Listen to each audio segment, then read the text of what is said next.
Hello.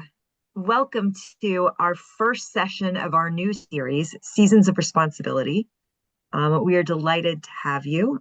This is a series that came out of a number of things at JTS, including our most recent convening, which was looking at interreligious dialogue around large ethical issues. And one of our speakers, Bill McKibben, posted this challenge of how we address environmental issues and thinking about environmental issues writ large, that it feels like in a lot of the world there are all of these big, huge, monumental things going on with the environment, but because of the monumental sense of crisis that is kind of everywhere, that these pieces are getting lost. So I'm really delighted that we have the next 7 weeks to explore environmental repair and justice, and we're going to be doing within our own sources, but looking to experts and theologians from a number of different religious traditions.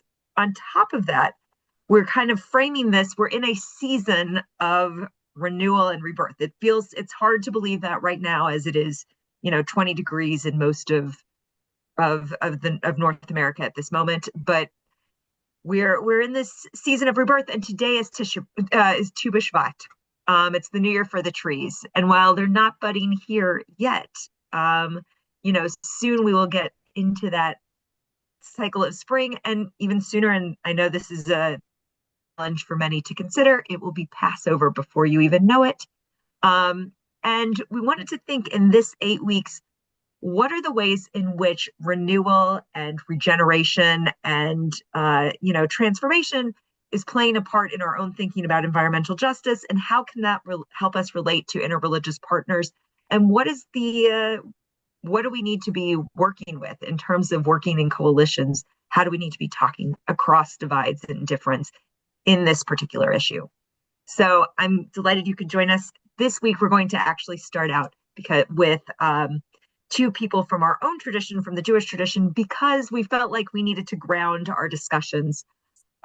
Before we go any further, I want to thank my partners at the Milstein Center for Interreligious Dialogue for helping put together this fabulous series and these partners. And I also want to thank the Jewish Climate Trust for sharing this with their constituents as well. Before I introduce our speakers, Nigel Savage, who is an honorary degree recipient from JTS, and the Dean of the Rabbinical School, Rabbi Ayelet Cohen, I wanted to first thank all of you, the many of you who sponsored or donated in honor of this particular session. And then I also wanted to thank all of you who are joining for the first time. If you're interested in making a donation, the link will be in the chat. I should also say that my name is Ellie Gettinger, and I am the outreach director at JTS, and I'm delighted that you could join us today. Our session today is a session on Tu Bishvat. It's called The Gifts of Tu Bishvat, a springtime conversation. And again, Nigel, I believe you're coming to us from Jerusalem, so it might feel like spring there. It definitely does not yet feel like spring here. But I think there is this sense of hope springs eternal and will be there soon. Nigel Savage is the founding CEO of Jewish Climate Trust based in Jerusalem. Before JCT, he worked in finance, and then he founded and led Hazon, which is today Adamah, for 20 years. He studied at Georgetown, Hebrew U, Pardes and Yakar.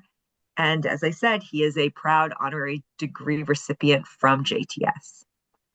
Rabbi Ayelet Cohen is the Pearl Resnick Dean of the Rabbinical School and the Dean of the Division of Religious Leadership at JTS. Ayelet leads the Rabbinical School in addition to the H.L. Miller Cantorial School. In this role, she works to shape the next generation of Jewish clergy, cultivating students' spiritual and intellectual lives so that they can meet the challenges of Jewish wisdom with creativity and resilience. Rabbi Cohen has been in this position since 2022, and she is the first woman to hold this role. There will be time for questions both during and at the end of this program. Please send those to me, and I will share them with Rabbi Cohen and Nigel Savage. And if you have technical difficulties, my colleague Tani Schwartz-Herman is available. Our sources today will be shared during this session. We'll also be posting this video afterwards, so you can share it with friends and family members who are And without further ado, I am delighted to turn it over to our speakers, Rabbi Ayelet Cohen and Nigel Savage. Nigel, it's so good to see you again.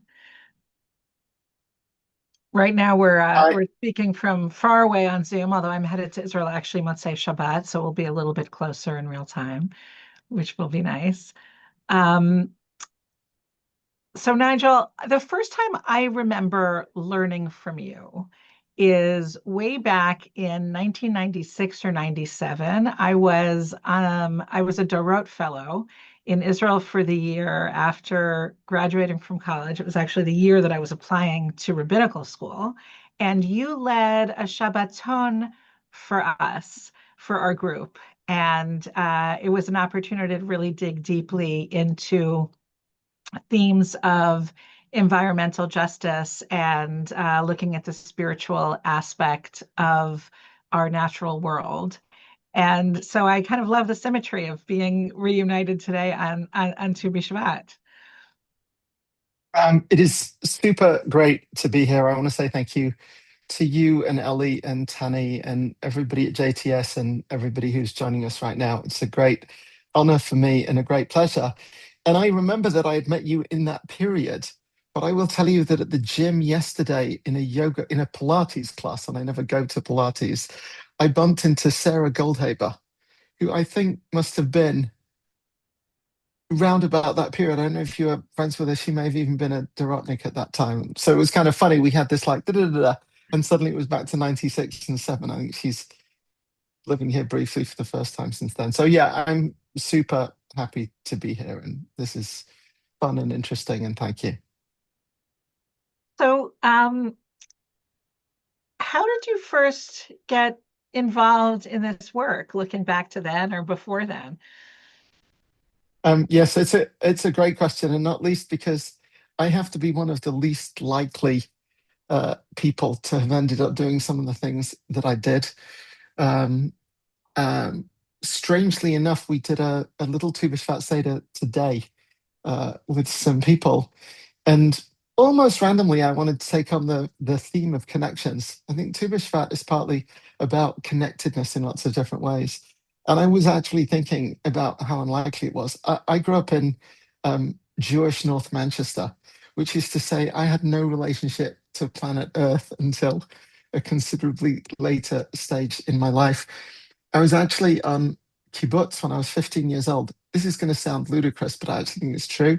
And I sort of remember lying there one night and looking up at the stars and seeing the Milky Way and being astonished there were so many stars. And I think I'd managed to live all those years in cloudy Manchester without quite seeing them.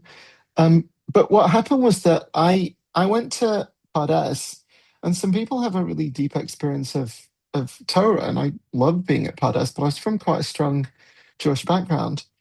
Somebody who's a good friend of mine to this day, Mark Barnett, invited me on a sea to sea hike from the Mediterranean Sea to the Sea of Galilee. And this was probably October, and I would have said, when? And he's like, 6 weeks' time. And I said, yes, with exactly 2 seconds thought.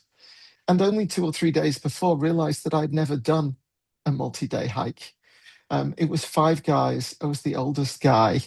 We met at the foot of the Midrachov in the center of Jerusalem. It was pelting with rain.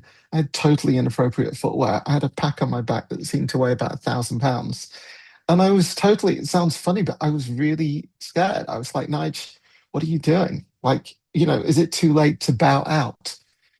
And we did this hike, and I not only survived it, but loved it and started to see that it was good to push oneself physically, that it was good to be outdoors, that it was an amazing way to bring people together across difference. And also, really interestingly, I think in quite a deep way, I think it really did hit me quite forcefully that the Jewish people didn't enter human history in a synagogue, a JCC, a day school, a Bet Midrash. We entered human history as an indigenous people.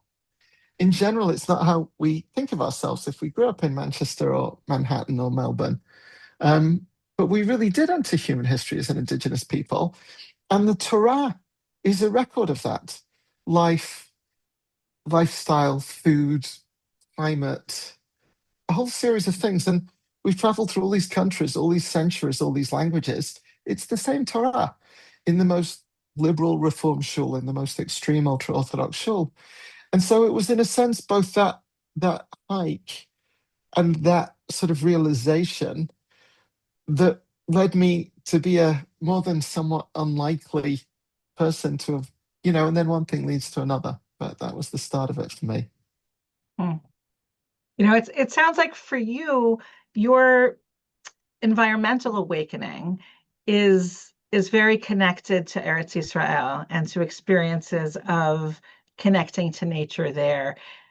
It's funny that you tell that story about the stars. I actually was just remembering sleeping out in the Negev for the first time, probably a decade before I first met you.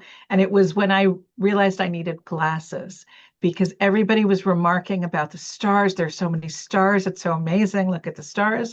And I thought, yeah, the stars are nice. And then somebody handed me her glasses and I put them on and I thought, oh my God, there are so many stars. It's so amazing.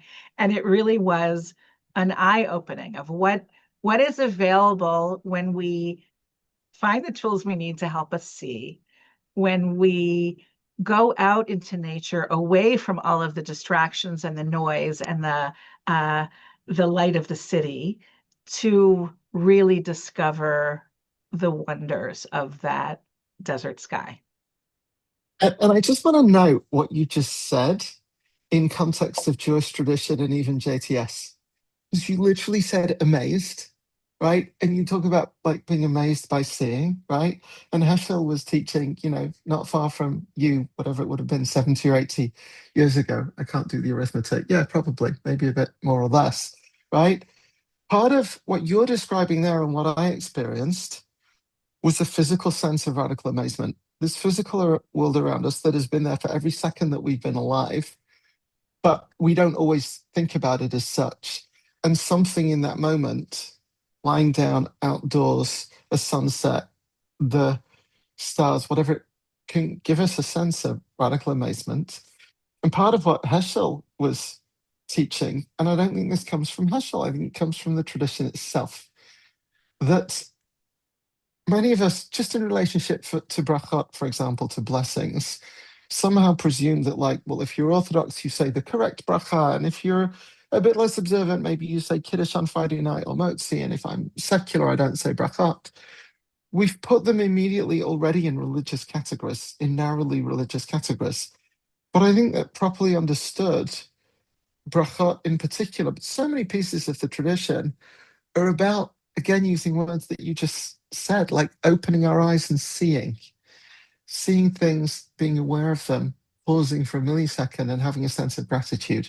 I think that's one of many, many places that one can join up the dots in both directions, from the physical world every day, wherever we are, and be radically amazed by that, to Jewish tradition, which prompts us to think about not only a sense of amazement, but also then, and going to the themes of this series, to sort of moral and ethical categories in relationship to those things. I appreciate your bringing up Heschel, both because we're in this season of Heschel's Yahrzeit and because he exactly was, steeped in deep learning, deep tradition, the brachot as they were meant to be said, and open to that amazement, to say them with a whole new intensity of kavanah, being connected to different experiences, to different emotions, to the call to pursue justice, and that it was in no way a contradiction, but a deepening of those classical connections and classical texts. I love that. And I think also that Heschel, in a way, one of the things that I think is also interesting is that we're in a moment where it is often, again, we not always, but I think there's still a pull towards separating out, oh, this is religious over here, and this is political action or engagement in society. I think there are all sorts of people, Heschel by far, like not the only one, who didn't accept those distinctions. I want to tell a different story that has nothing to do with this, but in a funny way it does. I learned in Jerusalem at Yakar many years ago with Rabbi Mickey Rosen of blessed memory. Mickey was an Orthodox rabbi. His father was an Orthodox rabbi. His two brothers were an Orthodox rabbi. His wife was from a very religious family. At least two of his sons were Orthodox rabbis. And Mickey was an amazing person. And one day I happened to say to him, I just asked him where he davened mincha, because at Yakar, his place in Jerusalem, there was shacharit there, the morning prayers, there was Mariv, the evening prayers, there wasn't mincha. Mickey had this sort of degenerative eye disease, so he couldn't really see, and he would scrunch up his eyes. And he'd been in Israel for many years, but he still had an English accent. And he said, I find I can only daven mincha. And I'm sort of waiting him to say, you know, you go out the street, turn left, turn right, go down, there's such and such a steeple. Mickey says, I find I can only daven mincha to Mozart. He said, so I go home, I put on Mozart, and I daven mincha. And it could be 30 years ago since he said that to me. And the mere fact that I'm remembering it now with this smile on my face, he on the one hand was so from, whatever that means by traditional categories, and yet one understood in that moment how deeply humane the tradition is and what small boxes we put it in and what it is to allow different categories to sort of enliven it and we ourselves. I think that connects to Heschel and the themes of this and you know, a lot of good stuff. Absolutely. Absolutely. So today is Tu Bishvat. Did you grow up in North Manchester celebrating Tu Bishvat? Well, yes, I did, but in this following way, because I was also saying this today and yesterday. Last night, actually, I will say this. So, first of all, I went to a Jewish day school till I was 11, and I went to a traditional cheder in an Orthodox shul till I was 15. So for sure, we had Tu Bishvat at school, and for sure we sang Tu Bishvat ki Chag Lanat, and probably at least occasionally we got JNF tree certificates.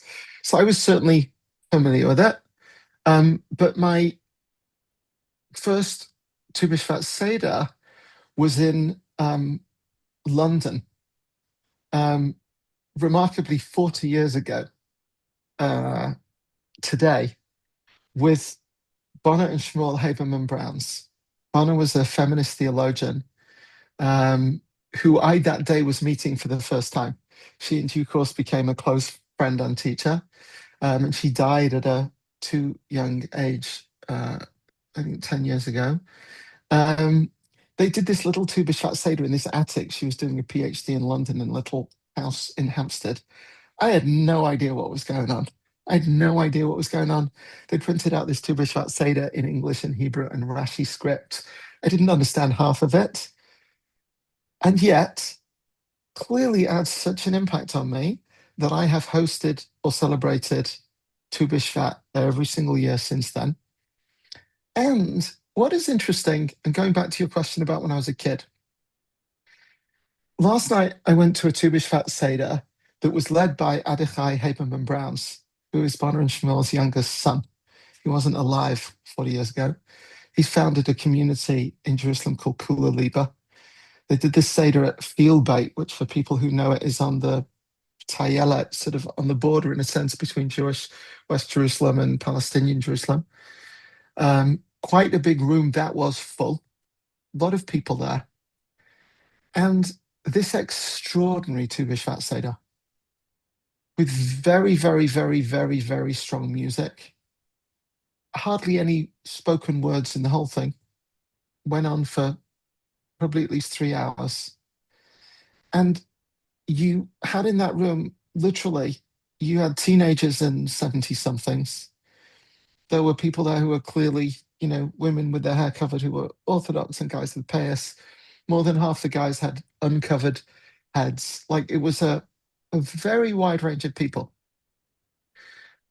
Deeply Jewish, strong influences from everywhere, including, I would say, not just Buddhism, but Hinduism and Hindu chanting and all kinds of stuff. But what hit me very, very forcefully, and at some point I was there with my sister, and I at some point said this to her, and I started to tear up. So many of our Tu Bishvat celebrations, when I was a kid, but also not illegitimately, but sometimes in New York and elsewhere, are very much framed as educational things. We, this institution, are going to put this on for this group of people because we feel we ought to be doing it or whatever. Last night was people who just wanted to celebrate Tu Bishvat. It was people who were celebrating it for themselves. There was no sense of expectation, pedagogy, anything like that. And in fact, with some friends, we had our own little Tu Bishvat Seder this afternoon. And we were doing it because it was Tu Bishvat. We wanted to celebrate. And there is something about that that is different, I think, than when I was a kid. And it's legitimate that our educational institutions have to teach us things. But in the course of teaching us things, we sometimes then put them in the box of formal education. And so if I'm 13 or 18, I finished my formal education, then it's like, oh, well, I'm done with that. And somehow or other, that process of starting to own things as being for we ourselves, and not just for our kids or our institutions or our students, it's an important connection to make with something like Tu Bishvat. And I would add, by the way, even though we don't know this, I think it's legitimate to infer that the idea of a Tu Bishvat Seder basically dates back to the 16th century in Tzfat, was people riffing on the notion of a Pesach Seder. And a Pesach Seder preeminently is the thing that we do for ourselves and our families. In that sense, it's not part of that educational box. I think it's really important to break out the whole tradition and have it be things that we want to celebrate in ways that are authentic to the tradition, but also authentic to whoever we are and where we are. It's so interesting that you say that. You know, I was thinking about the very first Tu Bishvat Seder that I remember, which was, I think, more than 40 years ago. But I think at a similar intersection, it was hosted by at the home of Dr. Paula Hyman, Zichrona Livracha, the feminist Jewish historian, who at the time was teaching here at Columbia. And I went, you know, with my parents. It was part of we were part of a chavurah, and my father specifically was very interested in exploring old traditions that were being made new, you know, through the lens of Jewish feminism, through the lens of contemporary Zionism, rituals that we could look at in a new way that were ancient, but also very tactile and connected to contemporary questions that we were asking, and the tastes and the sense and the bounty of Eretz Yisrael. And I remember it, you know, it's funny, you were in an attic, I think we were in a basement. And it was really this intergenerational moment, parents and kids together who were experiencing and learning together. And I remember it feeling very exciting that we were kind of bringing back to life something very, very ancient in a way that allowed us to ask and explore all kinds of contemporary questions. So I love that. And I want to take that in two totally different directions. One is, it is so interesting, right, that both Paula and Bono were both feminist theologians.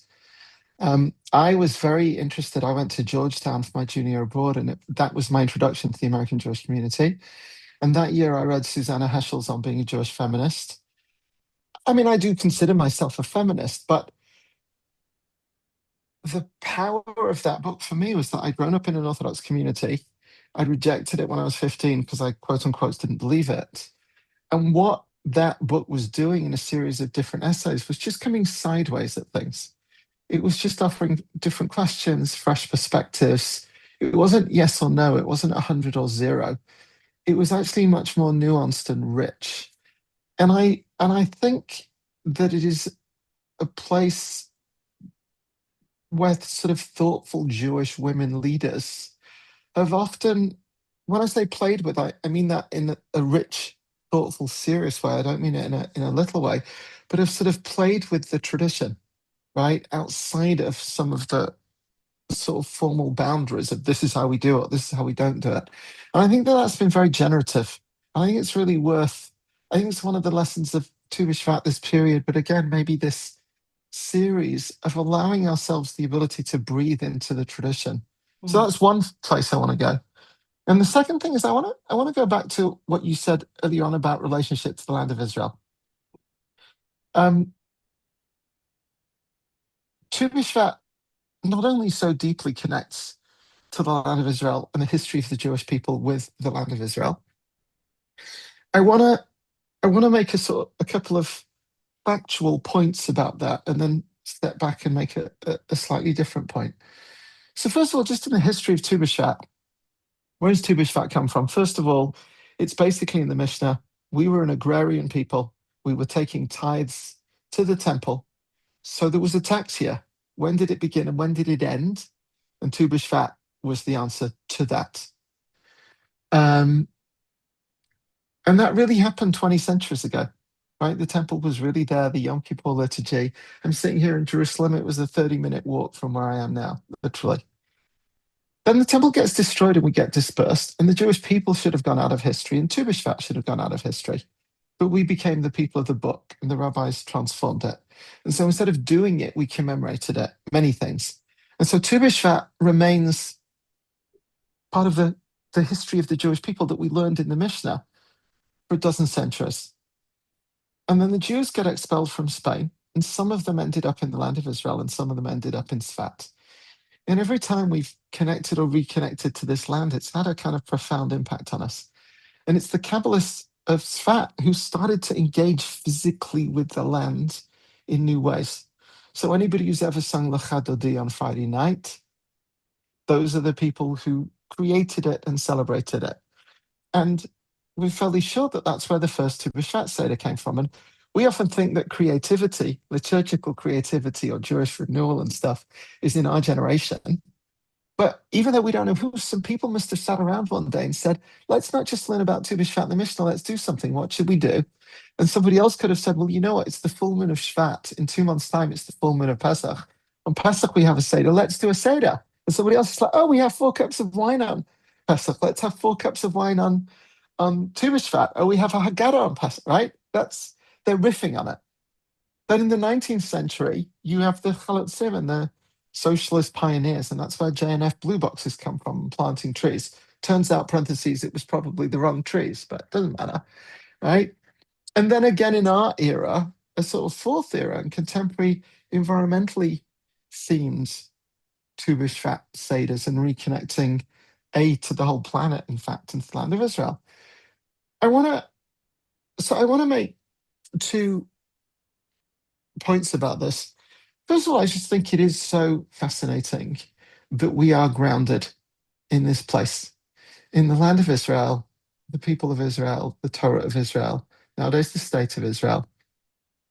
And as we all know, all of that has become only more controversial and more complicated in our adult lifetimes. And I think it's totally right and legitimate, firstly, just to accept how deep is our connection to this land. Like, it just is.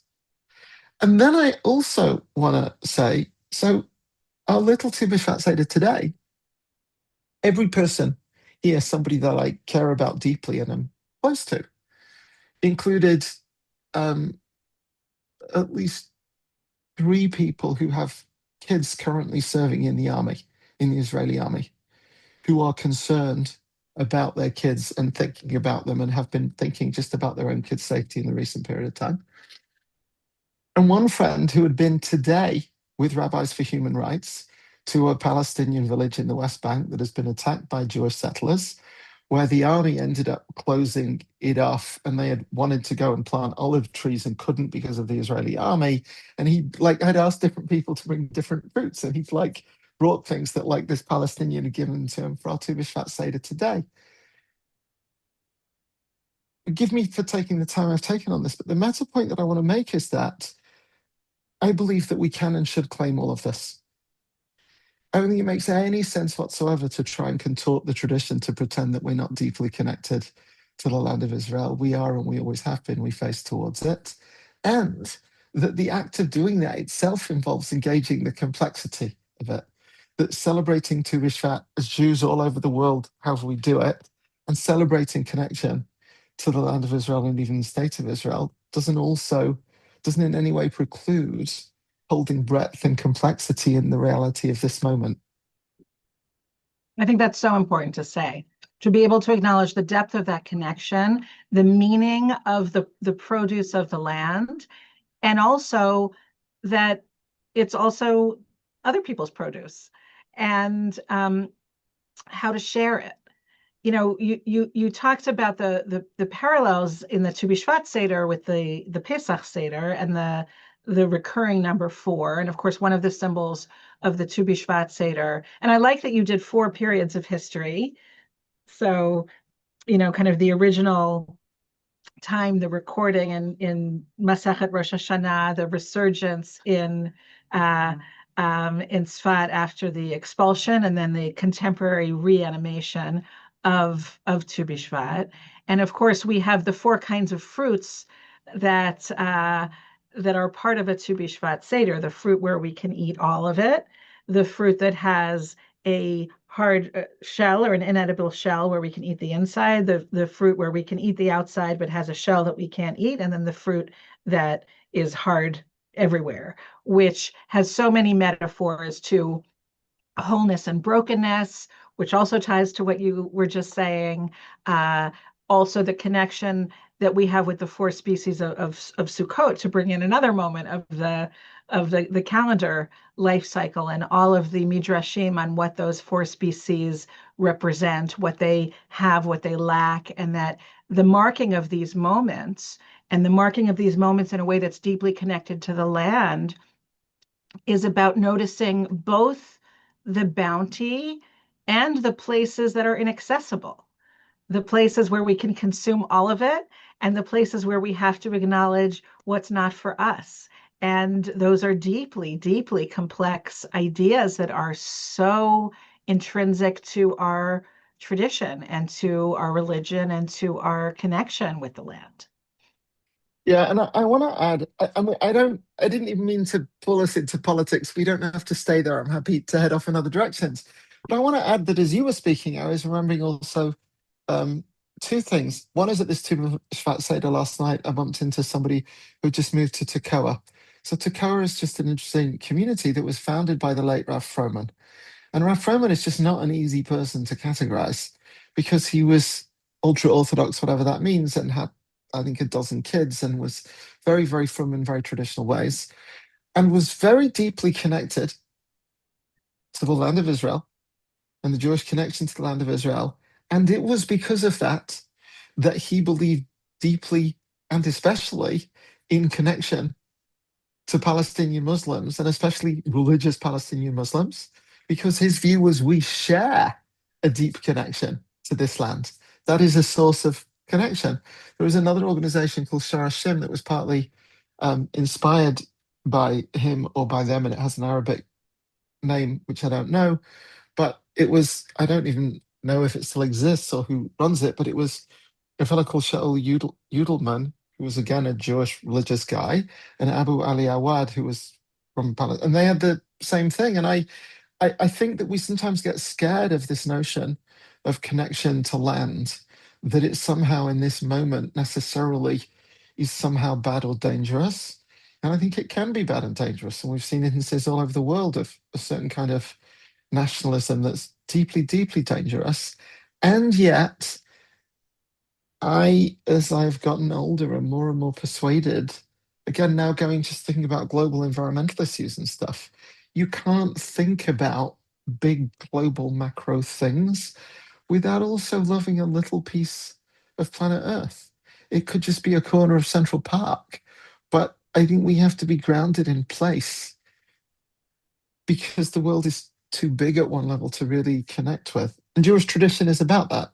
One of the tensions that I think the tradition holds is both deep connection to the land of Israel and the fact that we've lived in all these countries and we're connected to them and we care about them. Absolutely. And I think, marking the cycle of Jewish holidays takes us through the different agricultural seasons of the land of Israel. And if we think about where we are right now, Tu Bishvat, the very beginning of flowering, soon to transition into Purim and then Pesach, and then moving on to the summer months. And, for many of us in the diaspora right now, as Ellie said at the beginning, it's freezing. The idea of imagining the Shkedia Porachat is amazing. If only I could imagine the almond trees blooming when it's, I don't know, 6 degrees outside of New York City and there's mountains of ice, up waist high. Um, and yet we're marking Tu Bishvat here today also because we're all a little bit, um, you know, as Jews, our souls are diasporic and in Eretz Israel at the same time. We're always in 2 time zones and we're always in 2 places at least. And we have these deep connections that cross time and space and history.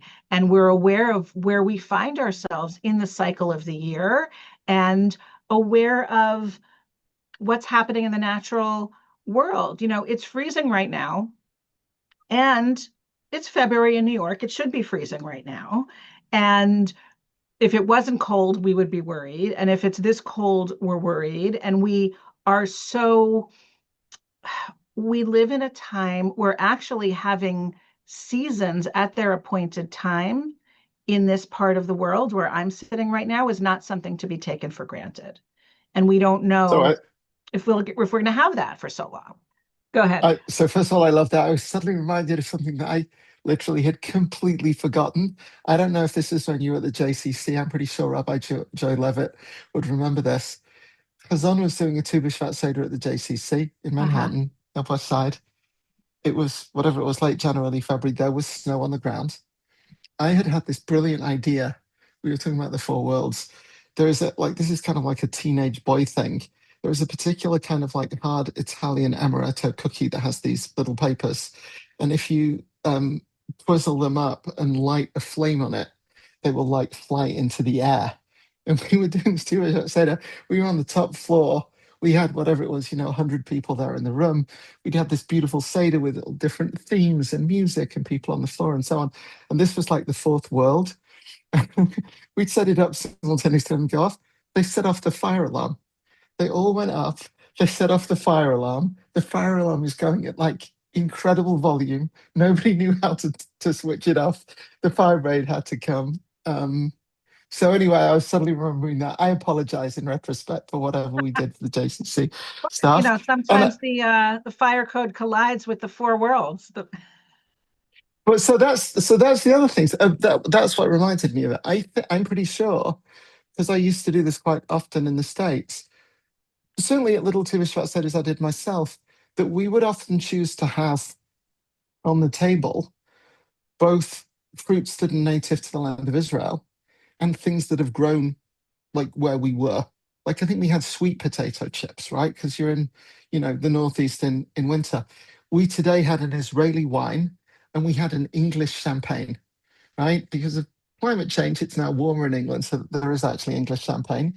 But I wanna offer to anybody who's on this, right, that one of the gifts of Tu Bishvat, which I think is a year-round gift, and I think this also goes, if I say in the nicest way, to something that has been central to JTS since its very beginnings, right? The notion of tradition and modernity is about owning these things, claiming them, and bringing them together, right? And it includes Israel and diaspora. It includes the past and the present and the future. It includes a certain kind of respect for tradition and creativity.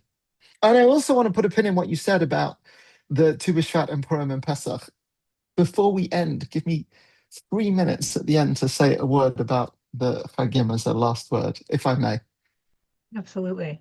And we also want to encourage people to share your questions with us if you have them. There's one text that I asked Ellie to share, which I think connects to that question of where we are in the holiday cycle. This is a poem that was written by an Israeli rabbi, just recently for the Shabbat before Tu Bishvat. This is part of an initiative that the Masorti movement started at some point during the war, where various rabbis in the Masorti movement in Israel send a very brief, this is the next text, Tani, send a very brief Dvar Torah or Dvar Tefillah that goes out in many, many, many, many languages every week. So this is an offering by Rabbi Sarah Cohen, who's rabbi at Kibbutz Keturah. And you'll notice that the words are borrowing from Kohelet, which we read on Sukkot in the fall. And of course, the words of Kohelet are saying that there is a time for everything, a time to l'chol zman ve'et v'chol chefetz tachat hashamayim. There's a time to be born and a time to die, a time to plant and a time to uproot the planted. There's a very, very famous poem, of course, by Yehuda Amichai, which says, a person doesn't have time to wait for all of these different seasons, but actually we have to do these things at the same time. We have to gather and plant at the same time in our messy world and our messy lives. And Rabbi Oded Mazor, who's Rabbi of Kol Neshama in Jerusalem, wrote a poem at the return of the first hostages, that first November, based on the Amichai reading of Kohelet. Kohelet was wrong. We have to hold hope and grief at the same time. We have to hold suffering and celebration at the same time. And here we have Sarah Cohen, this Tu Bishvat, the Tu Bishvat that's happening at the moment where for the first time in a decade, there are no Israelis living or dead being held against their will in Gaza. Can this be a time just for planting, is what she is suggesting. Can this be a time to plant and to stop uprooting? Can this be a time to build and stop the destruction, to love and not to kill? Can we, at least for the moment of Tu Bishvat, not hold the multiple realities of Kohelet or Amichai and be fully a time of planting and beginning? And I'm curious, Nigel, for you as someone who's sitting in Jerusalem this Tu Bishvat, how that sits for you, and describing the two Tu Bishvat Seders that you've been a part of this day. Of course, we can never turn off the complex reality in which we sit, but have you had feelings of this, or at least hopes of this Tu Bishvat? So I just want to say this is really beautiful. I'd never seen that before. I've read it just now. I know Rabbi Sarah Cohen a little bit. It was very moving for me to see that just now, because I want to say, and it gives me an excuse almost to say, I founded Hazon in 2000, and then in 2003, we started working with the Arava Institute for Environmental Studies, which is based on Kibbutz Torah. And I've spent a whole bunch of time since then visiting that place and the Arava Institute for Environmental Studies.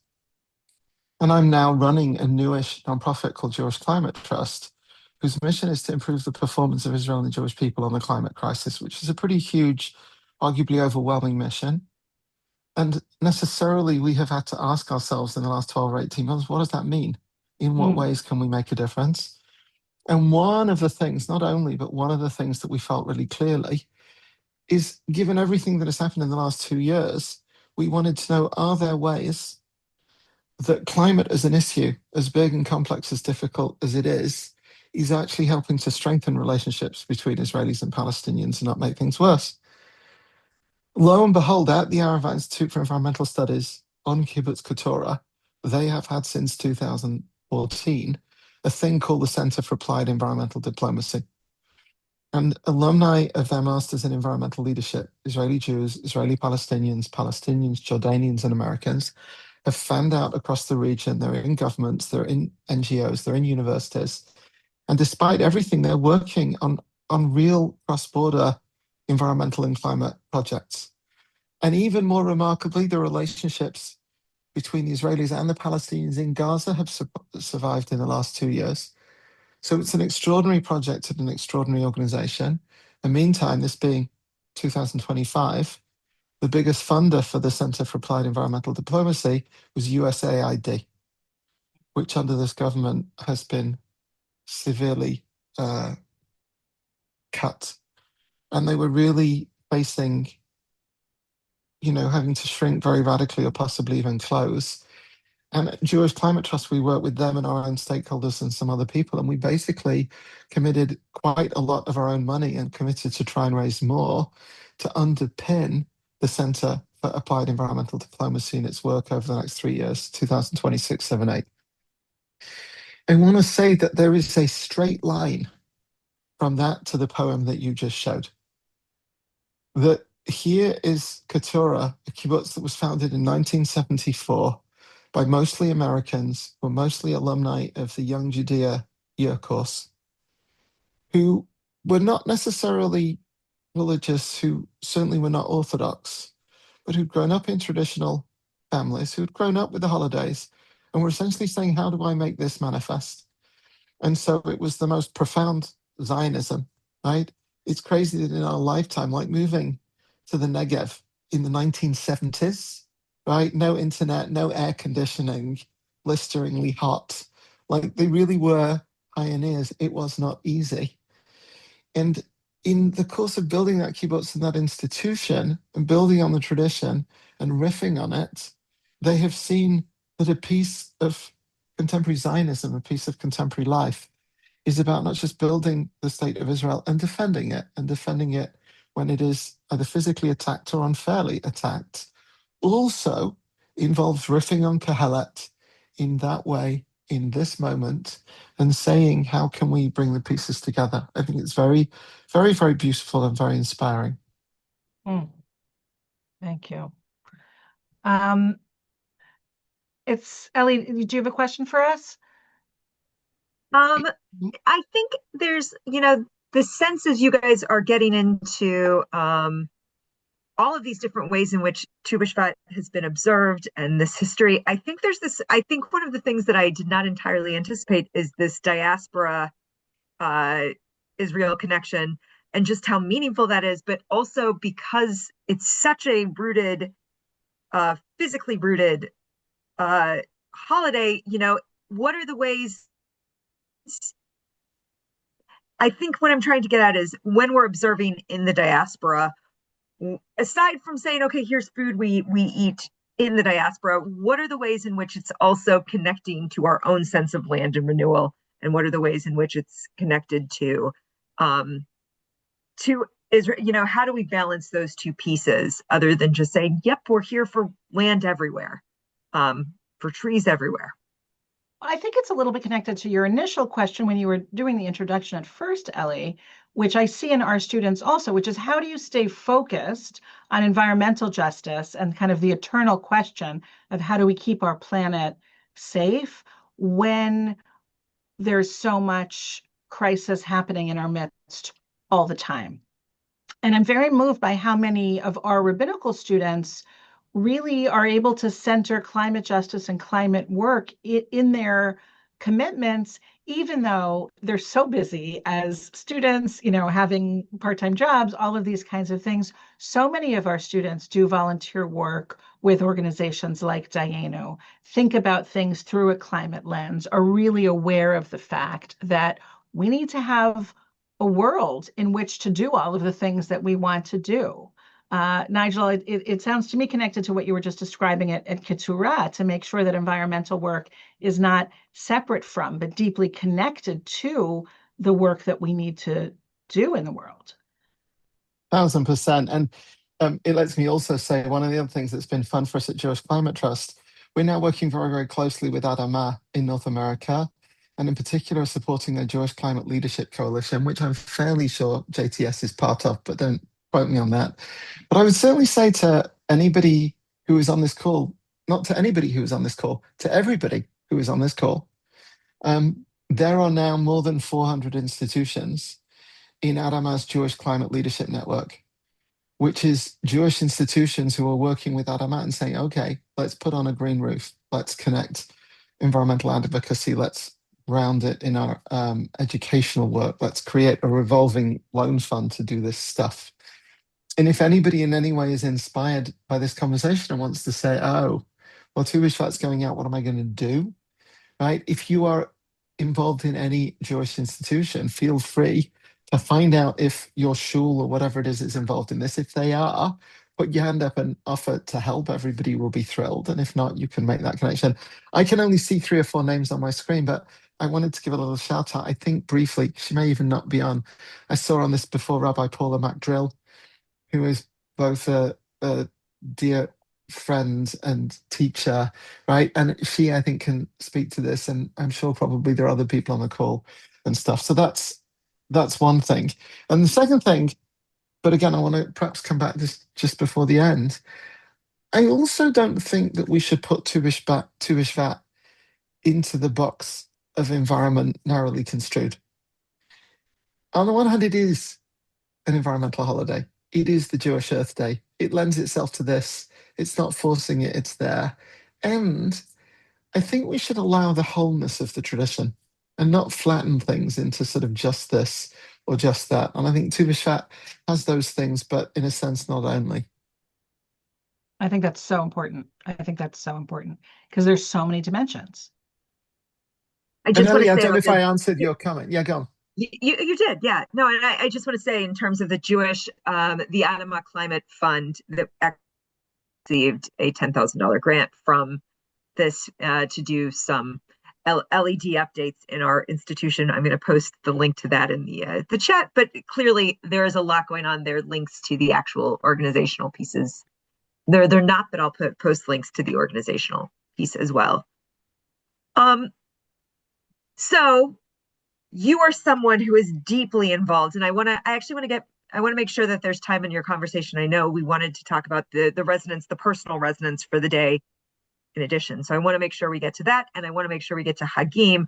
But I also want to think about that last statement that you had, is that how do we not, kind of ghettoize that in this way that, oh, we'll talk about earth things on Earth Day or on Tu Bishvat, but what are the kinds of practices that you find of engaging these spiritual connections into, aside from ongoing advocacy and staying up on issues, what are the ways that you have found to be helpful, both of you, in maintaining kind of an ongoing practice, or your students, Ayelet, since they are doing such a good job? And I'm going to X my way out for a bit and I'll come back again. Go on, Rabbi Cohen, you're up. So, as I said, part of what our students are doing all the time are thinking about intersections between other organizations. Diano is one Jewish climate organization that a lot of our students are involved with and have volunteered and interned with, and also has been a container for some of the organizing students have wanted to do around elections, around other kinds of things, really thinking about the way we inhabit space, the way we inhabit the world, how to be in the world in a responsible way. And I think it's an opportunity for somebody of my generation to learn from the next generation, and who have grown up with a very, very different sensibility, kind of much more awake to go back to our initial metaphor, the importance of these issues on a personal level, on a policy level, on an organizing level, and that they have to be folded into everything that we do and the way that we inhabit this earth. So I love that, and I agree with that. I'll say one thing on that, and then maybe go to some comments about the Chagim and stuff. So the one thing I just want to add to that is just food. We know the famous line about every holiday comes down to "they tried to kill us, we won, let's eat." But food is, of course, central to Tu Bishvat, central to Pesach, it's central to everything. I love food as a platform, at least to respond to your question. Because on the one hand, we eat every day, and it's a human thing, and it's part of our lives, and it's also deeply Jewish, and it unravels as soon as you ask questions. Where did this food come from? How was it grown? How was the land treated? How were the workers treated? Did I just eat an animal? How did the animal live? How did it die? Who killed it? A whole series of those things are, the tradition famously says Na'aseh v'nishma, like we will do and we will learn, right? It's extremely true in relationship to food, right? We eat, and we can, if we choose to, learn from the process of eating. I think it's very Jewish, but I also think it has profound contemporary implications. And one of the reasons I love food as an entryway into these questions is that you can do it practically at any level. You can do it individually, you can do it as a family, you can do it as a Jewish institution. And it's just a great way of taking these things on at a scale that is capable. I want, if I may, I want to say a last couple of things about the calendar. Please. As a kid, Tu Bishvat has something to do with trees. Purim is kind of like dressing up and the Megillah and running around. Pesach is Seder night and matzah and spilling wine on the tablecloth. And Shavuot is something to do with cheesecake. We're not quite sure. And each of them is a very separate thing. And I want to argue that these are actually deeply, deeply connected, and that central to this whole period is Seder night. Yeah. And Seder night is the night that we ourselves leave the narrow places. Mm. It's the night that we leave slavery, we leave Pharaoh. And the Seder is playing that out. And in the Jewish way of these things, Seder night isn't an answer, it's a question. Because Seder night is freedom from one, freedom from oppression. The question is, what does that mean? So then you have 49 days that mimics the 40 years in the wilderness. We're in Sinai. The Torah has not been given. There are no rules. There are no halakha. And we count for 49 days this meditation on the nature of freedom. And on the 50th day, it's Shavuot. And Shavuot, which is receiving the Torah, is freedom to self-limit ourselves. Freedom to say not everything I can do, should I do, right? A deeper understanding of freedom. The question is, how do we get to Seder night? How do we really experience ourselves as leaving the narrow places? And the answer is Purim.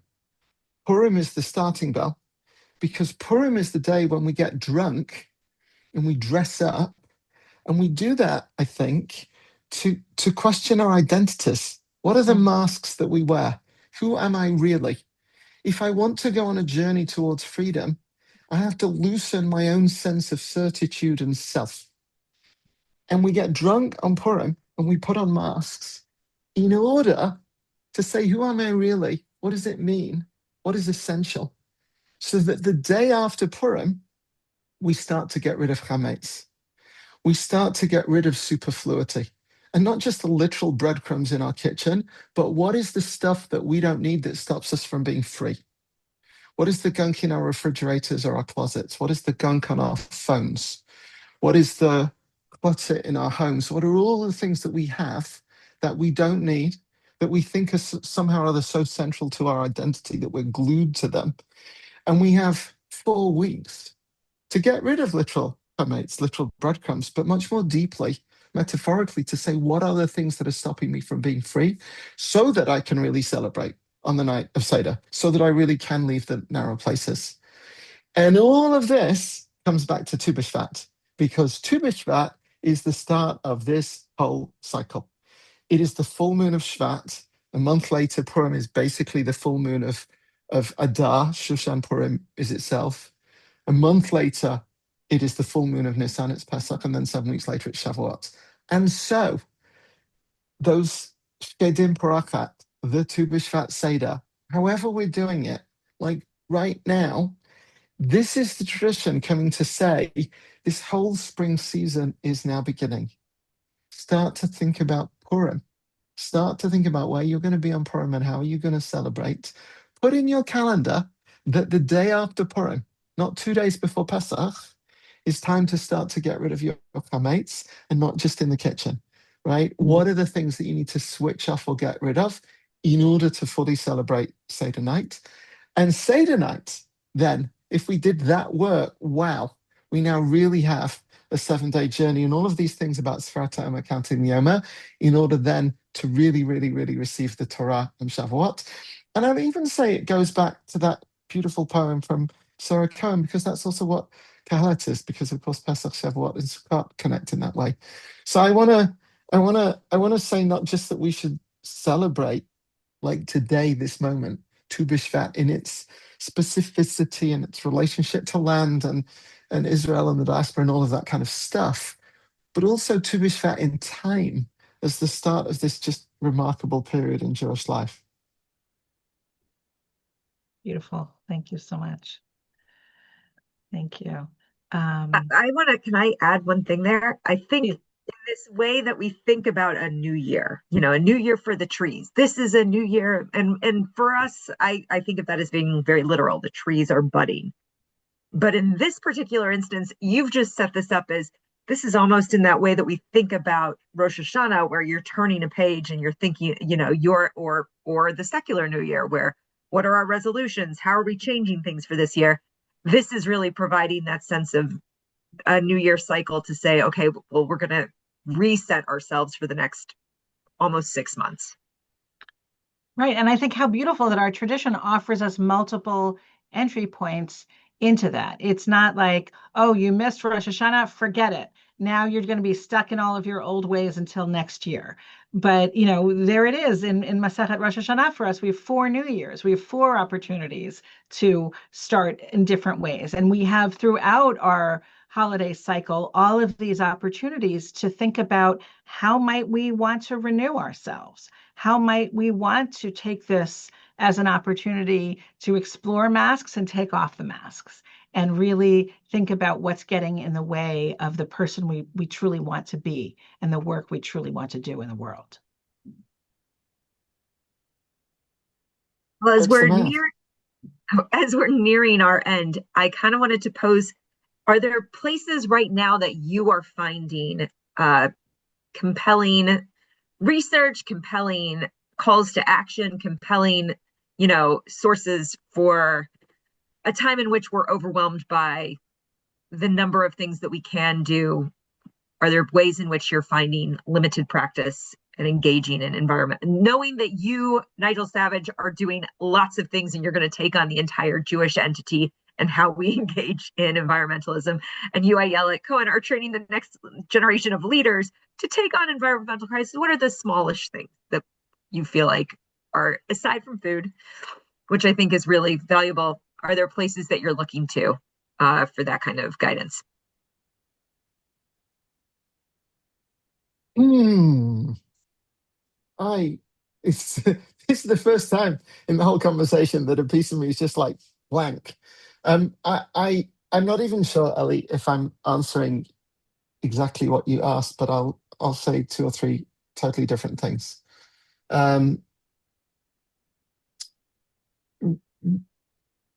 One is, I actually think it's really important not to be overwhelmed.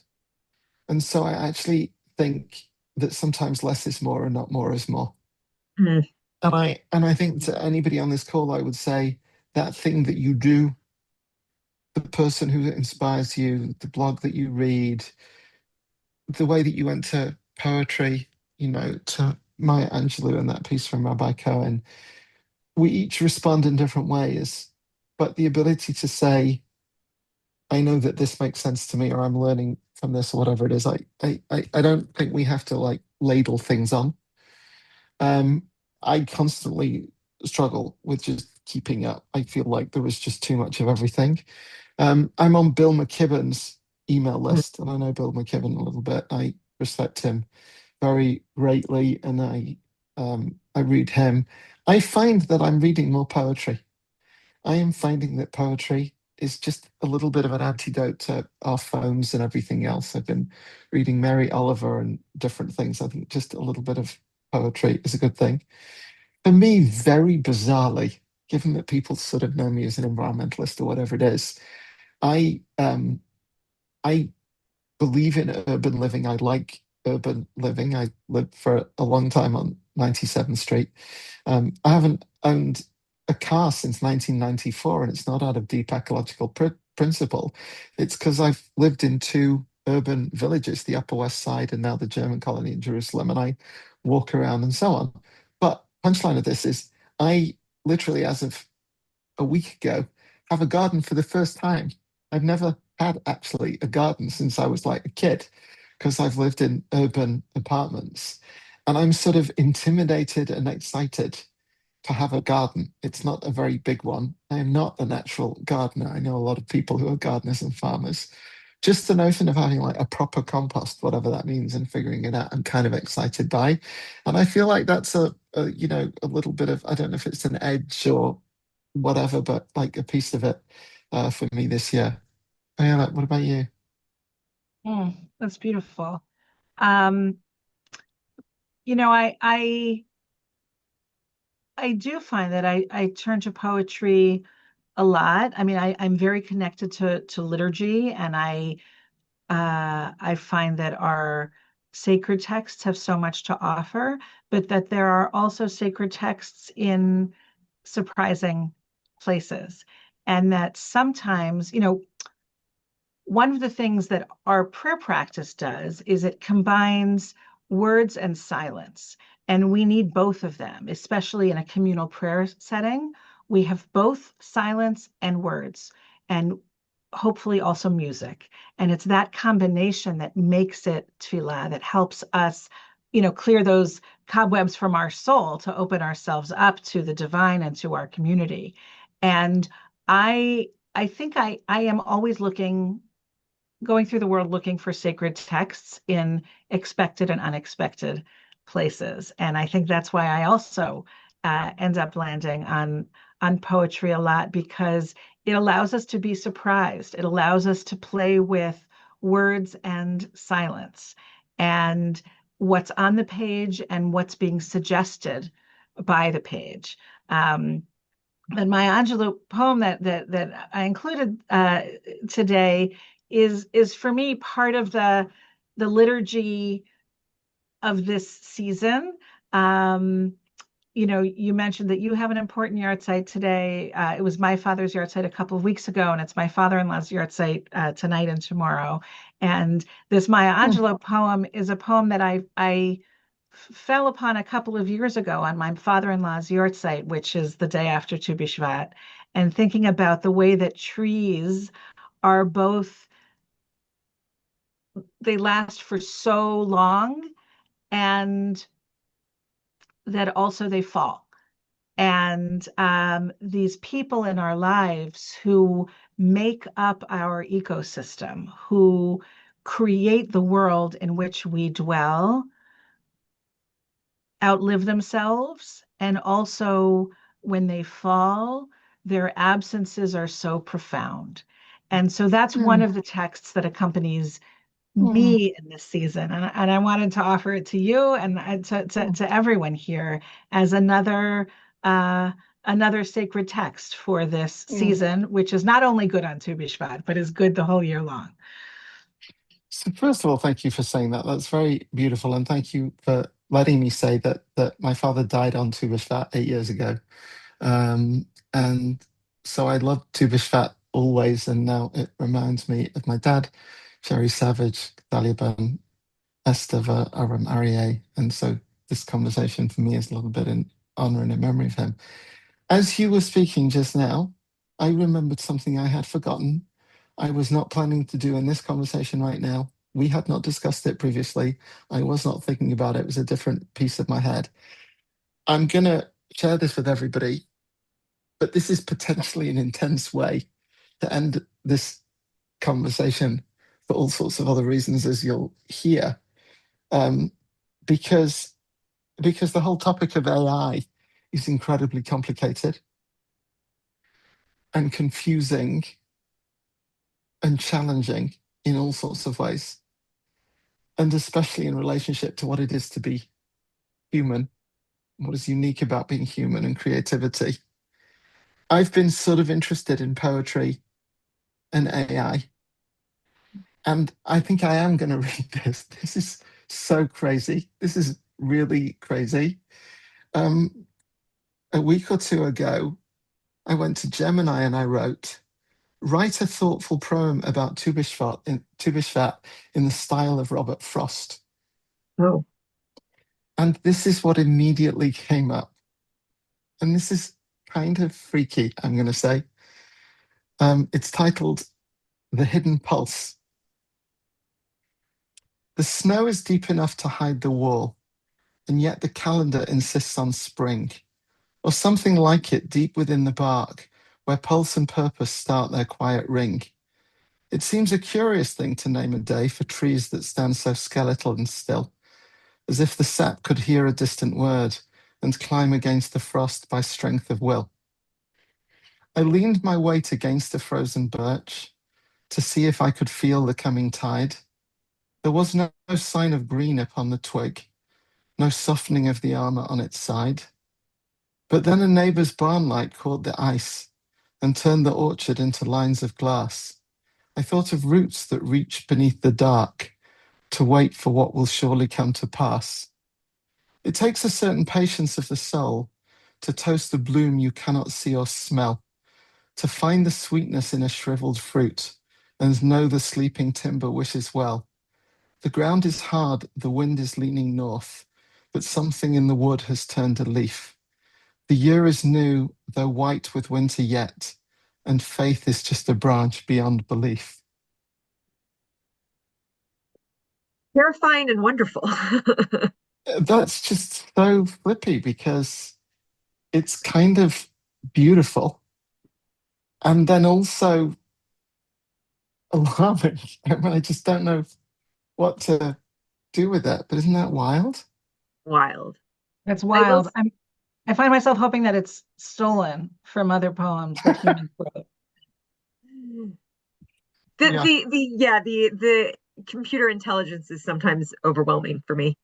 One of our viewers wanted me to point out that it is not only Tu Bishvat today, it is also Groundhog Day today. And if there's ever a cycle in which spring and winter are connected, and I'm pretty sure he probably saw his shadow, because I feel like he always sees his shadow. So I feel like your poem actually does a great job of exploring that Tu Bishvat Groundhog Day connection. And I'm surprised we didn't come up with a whole merch situation like we did for Hanukkah and Thanksgiving when they coincided. Thank you both so much for being here and for kicking off this season of responsibility series. I think that this really, not only did you guys give us kind of a lay of the land of the holidays that we're going to approach in this season, it also gives us a groundwork for Jewish thinking on issues around land and renewal and engagement. So I really, really appreciate your thoughtful responses and engagement on this. Huge, thank you. Really great. Thank you so much. For all of you who are still with us, next time we will be hearing from Stephanie Risquet, who is our assistant dean, the associate dean of the Rabbinical School, and Roberto Mucaro Borrero, who is a chief in the Taino tribe, and they're going to be looking at indigenous beliefs and Jewish engagement. And it's going to be a really fascinating conversation. Join us for the entire series. See you next week at 1 Eastern time. Thank you so much. Thank you so much. Thank you.